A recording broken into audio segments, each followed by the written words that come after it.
সকালের শুরুটা অন্যদিনের মতোই ছিল। ঘুম থেকে উঠে বারান্দায় এলাম। মায়ের লাগানো তুলসী গাছটায় জল দিলাম। পাতায় জল পড়তেই একটা পরিচিত গন্ধ উঠল। রান্নাঘরে চা বসিয়ে জানালার পাশে দাঁড়ালাম। রাস্তার ওপাশের চায়ের দোকানে সকাল থেকেই আড্ডা জমেছে। সবকিছু স্বাভাবিক, তবু ভেতরে কোথাও একটা অস্বস্তি রয়ে গেছে। গত কয়েকদিন ধরে বাবার ডায়েরির কিছু পাতা বারবার মাথায় ঘুরছে। একটা নাম, অমিত সিং। বাবা কেন এই নামটা এতবার লিখেছিলেন? বিকেলের দিকে নিষ্প্রাণের ফোন এলো। সে বলল, মাকে আজ বাড়ি নিয়ে এলাম। আমি একটু অবাক হলাম। সত্যি? আন্টি কেমন আছেন? ভালো, ধীরে ধীরে ঠিক হয়ে যাবে। তারপর একটু থেমে বলল, মা তোমাকে একদিন বাড়িতে আসতে বলেছিল না? আজ যদি সময় পাও চলে এসো। আমি কয়েক সেকেন্ড চুপ করে রইলাম। নিষ্প্রাণের বাড়িতে আমি কখনো যাইনি, তবু বললাম, ঠিক আছে, আমি আসছি।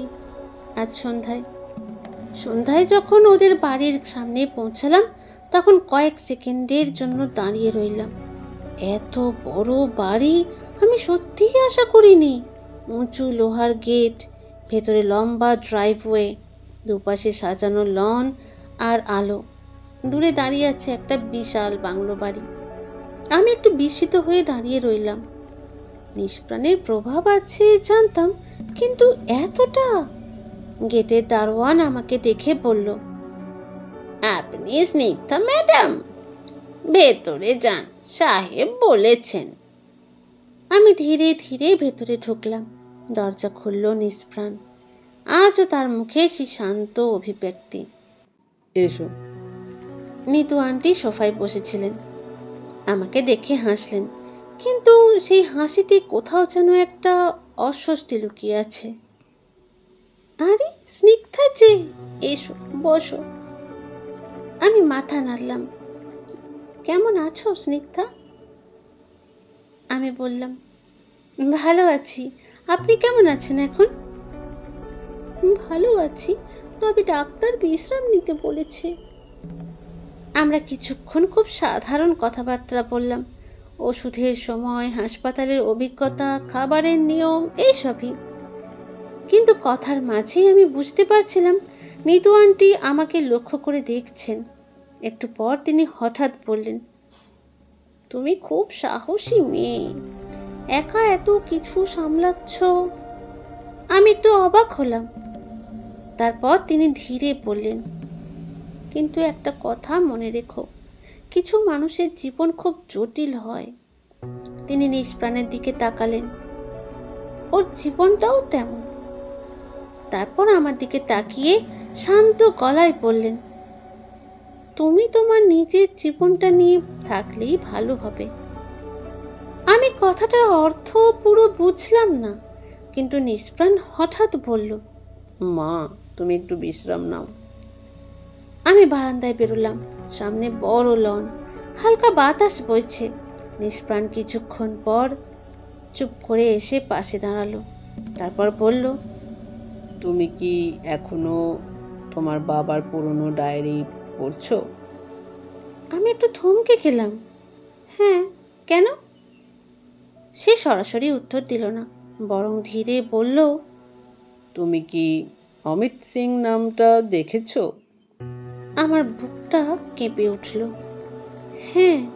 নিষ্প্রাণ কয়েক সেকেন্ড চুপ করে রইল। তারপর বলল, এই শহরে জমি নিয়ে অনেক বড় বড় খেলা হয়। আমি বললাম, তুমি কি সেই প্রজেক্টের কথা বলছো? সে একটু হেসে বলল, সব প্রজেক্টের কাগজে যা লেখা থাকে, বাস্তবে সবসময় তা হয় না। আমি চুপ করে রইলাম। নিষ্প্রাণ এবার খুব নিচু গলায় বলল, যদি কখনো কেউ তোমাকে এই বিষয় নিয়ে থামাতে চায়, অবাক হবে না। কেন? কারণ কিছু মানুষ নিজেদের বাঁচাতে যে কোনো কিছু করতে পারে। সে আর কিছু বলল না। বাড়ি থেকে বেরিয়ে যখন রাস্তায় এলাম, তখন রাত নেমে গেছে। রাস্তা প্রায় ফাঁকা। ঠিক তখনই চোখে পড়ল রাস্তার পাশে একটা কালো গাড়ি দাঁড়িয়ে আছে। গাড়িটার কাঁচ কালো, ভেতরে কে আছে বোঝা যাচ্ছে না। আমি কয়েক সেকেন্ড তাকিয়ে রইলাম। হঠাৎ ফোনে একটা মেসেজ এলো। আমি খুললাম। মেসেজে লেখা, জমি নিয়ে যা জানো তা ভুলে যাও। নিচে একটা নাম, এ সিং। আমার বুকের ভেতরে ঠান্ডা একটা শূন্যতাও তৈরি হলো। অমিত সিং আমাকে থামাতে চাইছে, কিন্তু কেন? আমি আবার গাড়িটার দিকে তাকালাম। কয়েক সেকেন্ড পর গাড়িটা স্টার্ট নিল আর ধীরে ধীরে অন্ধকারে মিলিয়ে গেল। আমি রাস্তার মাঝখানে দাঁড়িয়ে রইলাম। একটা কথাই বারবার মনে হচ্ছিল, বাবা কেন এই ঘটনার মধ্যে জড়িয়ে পড়েছিলেন? আর কেন কেউ চায় আমি সত্যিটা না জানি? আজ সকালের আলোটা আজ একটু ফ্যাকাশে লাগছিল। ঘুম থেকে উঠে বারান্দায় দাঁড়ালাম। রাস্তার ওপাশে সেই একই চায়ের দোকান, লোকজনের আড্ডা, কাপের টুংটাং শব্দ, সব কিছু স্বাভাবিক। তবু গত রাতে সেই কালো গাড়ি আর মেসেজটা মাথা থেকে সরছে না।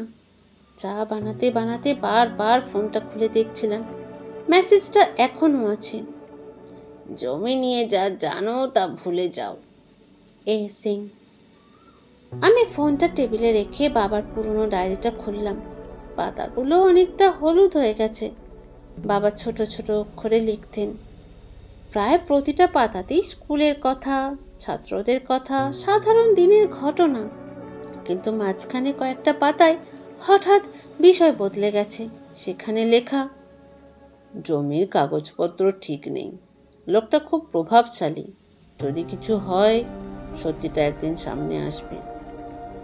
আমি পাতাটা উল্টালাম। নিচে আবার সেই নাম, অমিত সিং। আমার বুকের ভেতর অদ্ভুত চাপ তৈরি হলো। বাবা ঠিক কি জানতেন?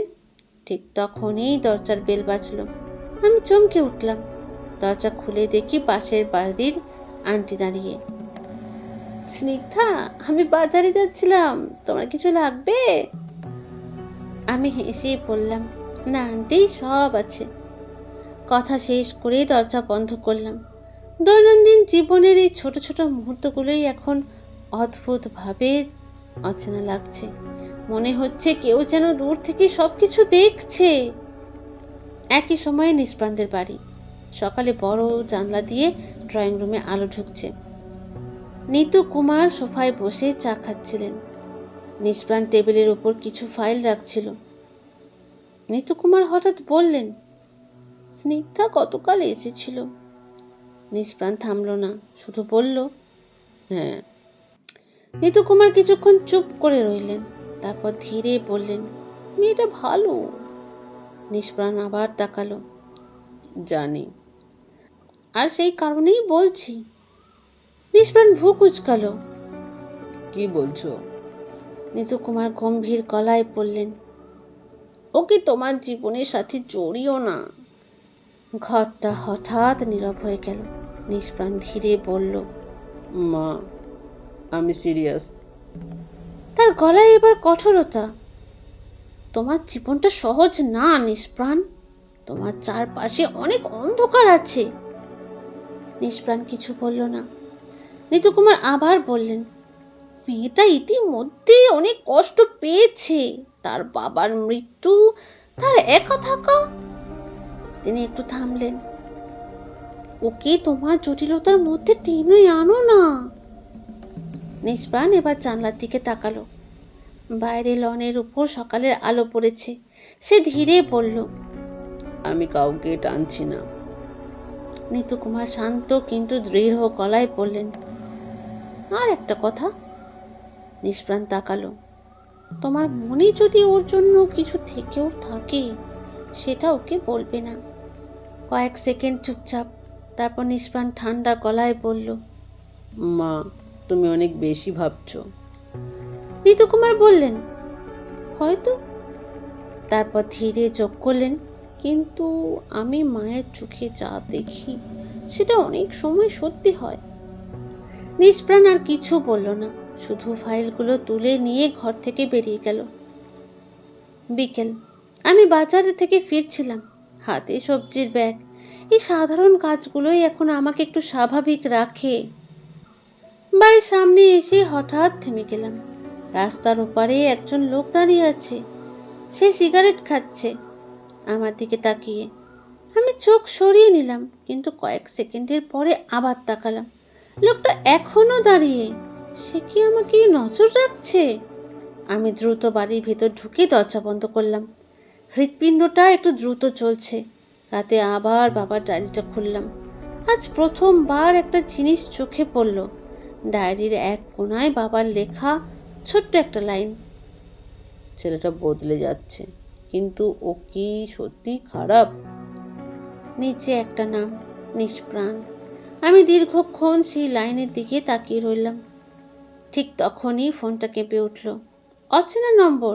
আমি ধরলাম না, কিন্তু কয়েক সেকেন্ড পরে একটা মেসেজ এলো। সত্যিটা খুঁজতে থাকলে বিপদ বাড়বে। নিচে আবার সেই নাম, এ সিং। আমার বুকের ভেতর ঠান্ডা একটা শূন্যতা তৈরি হলো। বাইরে জানলার ওপারে রাত ঘন হয়ে এসেছে, কিন্তু আমার মনে হচ্ছে এই অন্ধকারের ভিতরে কেউ ধীরে ধীরে ঘিরে ফেলছে আমাকে। আর এই গল্পের মধ্যে নিষ্প্রাণের অবস্থানটা ঠিক কোথায় আমি এখনো বুঝতে পারছি না। সকালের আলোটা আজ একটু তীব্র লাগছিল। রাতের ঘুমটা ঠিক হয়নি। বারবার মনে হচ্ছে যেন বাইরে কেউ হাঁটছে। ভোরে উঠে দরজা খুলে বারান্দায় দাঁড়ালাম। রাস্তাটা ফাঁকা, শুধু দূরে দুধওয়ালা সাইকেলের ঘন্টা। নিজেকে বোঝালাম সবই হয়তো আমার মনের কল্পনা। চা বানিয়ে টেবিলে বসে বাবার পুরনো ডায়েরিটা আবার খুললাম। গত রাতে সেই লাইনটা এখনো মাথায় ঘুরছে। ছেলেটা বদলে গেছে, কিন্তু ও কি সত্যি খারাপ? নিচে লেখা, নিষ্প্রাণ। আমি ধীরে ধীরে পাতাগুলো উল্টাতে লাগলাম। হঠাৎ একটা কাগজ ভাঁজ করা অবস্থায় পড়ে গেল ডায়েরির ভেতর থেকে। আমি কাগজটা খুললাম। এটা একটা জমির নথির কপি। উপরে বড় অক্ষরে লেখা, প্রকল্প উন্নয়ন পরিকল্পনা। তার নিচে কয়েকটা নাম। কিছু নাম আমি চিনলাম না, কিন্তু শেষ লাইনে দুটো নাম স্পষ্ট, অমিত সিং। আর একটু নিচে নিষ্প্রাণ কুমার। আমার হাত ঠান্ডা হয়ে গেল। নিষ্প্রাণ এই প্রজেক্টের সাথে জড়িত? ঠিক তখনই মনে পড়ল, এই জমি দখলের ঘটনাটাই তো কয়েক মাস আগে খবরেও এসেছিল। বাবা সেই ঘটনায় কেন জড়ালেন? আর কেনই বা তিনি এত কাগজ জমিয়ে রেখেছিলেন? আমি কাগজটা আবার ডায়েরির মধ্যে রেখে দিলাম। মাথার ভেতর একটা প্রশ্নই ঘুরছে, বাবা কি কিছু দেখেছিলেন? দুপুর। দৈনন্দিন জীবন চলতেই থাকে। আমি বাজারে গেলাম, সবজি কিনলাম, মাছও কিনলাম। দোকানদার হাসতে হাসতে বলল, আজকাল খুব কম বেরোচ্ছেন কিন্তু। আমি হেসে বললাম, কাজে ব্যস্ত ছিলাম। কিন্তু বাজার থেকে ফিরতে ফিরতে আবার সেই অনুভূতিটা ফিরে এলো। কেউ যেন আমাকে লক্ষ্য করছে। আমি ঘুরে তাকালাম। রাস্তার পাশে একটা সাদা এসইউভি দাঁড়িয়ে, কাঁচ কালো। ভেতরে কেউ আছে কিনা বোঝা যাচ্ছে না। আমি হাঁটা দ্রুত করলাম। বাড়ির ভেতরে ঢুকে দরজা বন্ধ করলাম। হৃৎপিণ্ডটা একটু দ্রুত চলছে। একই সময়ে অপর প্রান্তে নিষ্প্রাণের অফিস। নিষ্প্রাণ বড় টেবিলের সামনে বসেছিল। তার সামনে কয়েকটা ফাইল। একজন লোক এসে বলল, স্যার, খবরটা ঠিক।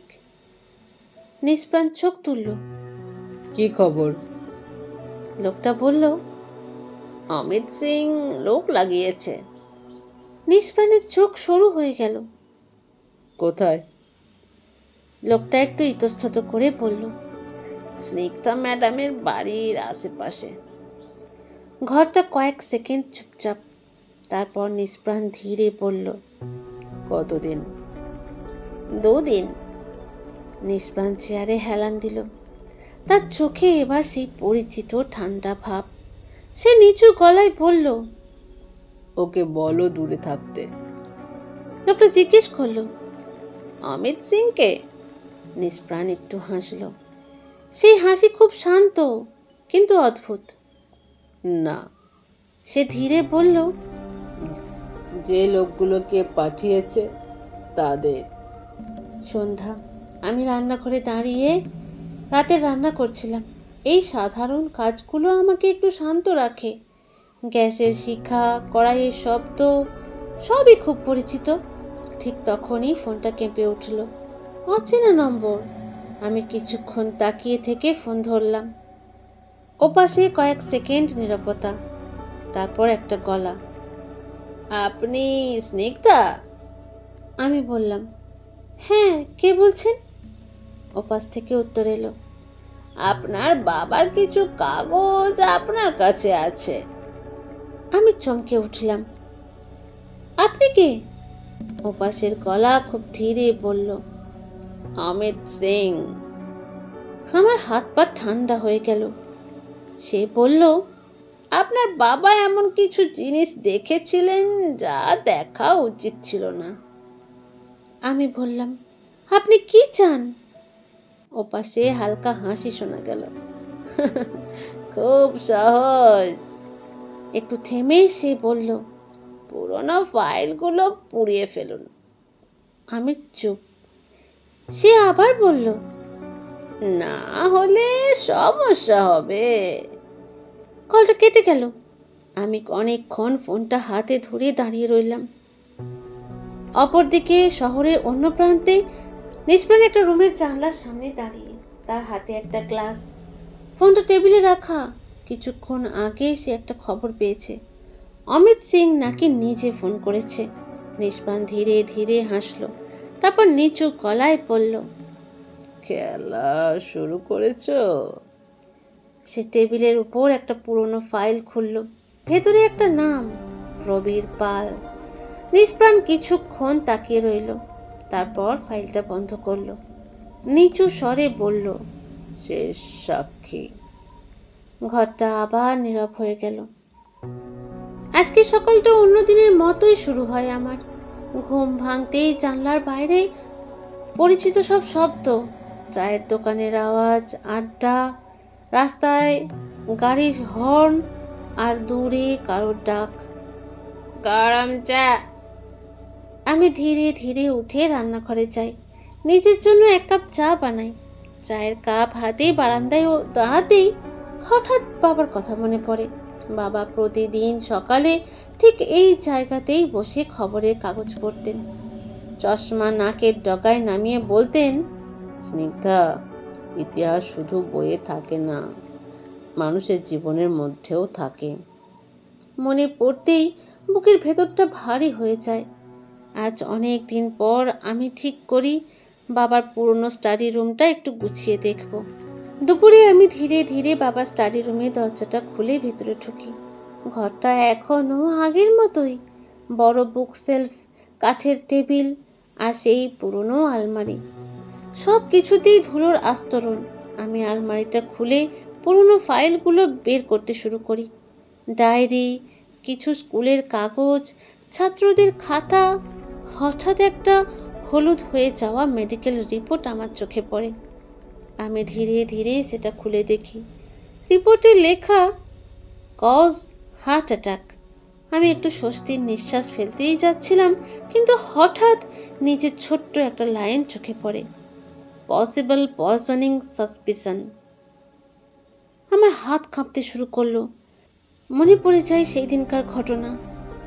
লোকমুখে শুনেছিলাম বাবা রাস্তায় গাড়ি স্লিপ কেটে অ্যাক্সিডেন্ট হয়েছিল। হাসপাতালে নিয়ে গেলে জানা যায় ব্রড ডেড, আর অ্যাটপসি রিপোর্ট বলেছিল হার্ট অ্যাটাক। ডাক্তার খুব অদ্ভুত আচরণ করেছিলেন সেদিন।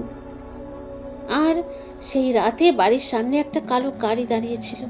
তখন গুরুত্ব দিইনি, কিন্তু এখন মনে হচ্ছে সেই রাতটা হয়তো অন্য সাধারণ রাতের মতো ছিল না। আমি ধীরে ফিসফিস করে বলি, তাহলে বাবার মৃত্যুটা স্বাভাবিক ছিল না? শহরের এক কোণে একটা পুরনো গুদাম ঘর। বাইরে কয়েকজন লোক পাহারা দিচ্ছে। ভেতরে দাঁড়িয়ে আছে নিষ্প্রাণ কুমার, তার মুখে ঠান্ডা স্থির ভাব। সামনে ধীরে ধীরে এগিয়ে আসে অমিত সিং। অমিত সিং সিগারেট ধরিয়ে বলেন, তোমার শিক্ষককে শেষ সাক্ষী বানানোটা দরকার ছিল। নিষ্প্রাণের চোখে এক মুহূর্তের জন্য অদ্ভুত ছায়া নেমে আসে। সে নিচু গলায় বলে, কিন্তু তাকে মরতে হবে এটা তো ঠিক ছিল না। অমিত সিং ঠান্ডা হেসে বলে, এই খেলায় কে বাঁচবে আর কে মরবে সেটা আমি ঠিক করি। নিষ্প্রাণ কিছু বলে না, তার চোখে যেন একটা চাপা আগুন জ্বলতে থাকে। সন্ধ্যায় আমি বাড়ি থেকে বের হই, মাথায় শুধু একটাই কথা ঘুরছে, পয়জনিং সাসপিশন। রাস্তা দিয়ে হাঁটছি, চারিদিকে ব্যস্ততা, চায়ের দোকানের আড্ডা, বাসের চায়ের দোকানে আড্ডা, রাস্তার কোলাহল, সব কিছু স্বাভাবিক, কিন্তু আমার ভেতরে একটা ঝড় চলছে। হঠাৎ আমার ফোনে একটা মেসেজ আসে, আননোন নাম্বার। আমি ফোনটা খুলে দেখি, তোমার বাবার মৃত্যুটা স্বাভাবিক দেখানো হয়েছে, আসলে সেটা স্বাভাবিক হয়নি। আমার ভেতরটা ধক করে ওঠে। আরেকটা মেসেজ আসে, প্রবীর পাল শুধু একজন শিক্ষক ছিলেন না, তিনি এমন কিছু দেখেছিলেন যা দেখা উচিত ছিল না। আমার হাত পা কাঁপতে থাকে, আমি তাড়াতাড়ি লিখি, আপনি কে? কয়েক সেকেন্ড কেটে যায়, তারপর আবার একটা মেসেজ আসে, সত্য জানার জন্য প্রস্তুত হও, কারণ তুমি এখন তাদের লক্ষ্য। আমি রাস্তার মাঝখানে দাঁড়িয়ে পড়ি, হঠাৎ মনে হয় কেউ যেন আমাকে দূর থেকে লক্ষ্য করছে। রাত, একটা অন্ধকার ঘর। অমিত সিং ফোনে আমার ছবি দেখছে, তার পাশে দাঁড়িয়ে আছে দুজন লোক। লোকটা ধীরে বলে, ও। অমিত সিং ধীরে বলে, ও অনেক কিছু জানতে শুরু করেছে। তারপর ঠান্ডা গলায় আদেশ দেয়, ওকে থামাতে হবে,